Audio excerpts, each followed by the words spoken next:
Let's talk about some assistive technologies. So, when people come to our site to use our products, those that have disabilities are typically using what's called an assistive technology, whether that's a device or software. And there's a wide range of them that are important to understand because it's going to open your mind to some of the ways that people are interacting with your content and the user experience you're creating online. So here are some of them. We have screen readers. Now, this is probably a more common one that we've all heard about, but it's a program that helps the visually impaired understand the content displayed on the web page. So it basically converts digital text and labels and images and descriptions to something that is more readable by this piece of software. So you could imagine that all they would need to do is press play and they could read like an entire block of text.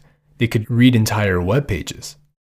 Something else people use are Braille terminals. Now, those who can't see that well or can't see at all use Braille terminals, and the round tip pins that come through the holes help blind people actually read and can see what's going on the screen. There's also something called a switch or some sort of tap control, which basically is like a joystick, or you can use the keyboard spacebar to do this. But essentially, as you tap on your trackpad or your keyboard, it will help you to navigate the screen. Again, this may not be the best experience, but it is a way that people are interacting with various pieces of our content, and we really need to take that into account. Next, we have screen magnification software, which kind of works like a magnifying glass on the screen, as you can see over here. It's not like what you would typically see when you hit, like a zoom on your browser. It's not that everything scales up at once. It's that the user has control over this little magnifier window inside of the software so that they can magnify certain elements or a section of the screen or design of a website. And that reinforces the fact that, all the elements of our design should be scalable.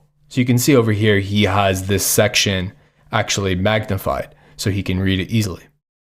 And lastly, what I have here are alternate input software and devices. As you can imagine, there's also speech input software, which is a lot different than Alexa or Google Home, but basically it allows people to control the computer with their voice. There's also devices like we see here with a keyboard, and the gentleman over here is using a stick to actually type. So once again, we need to take into account all the different ways people are interacting with our website, because it will affect the way we approach designing it and developing it.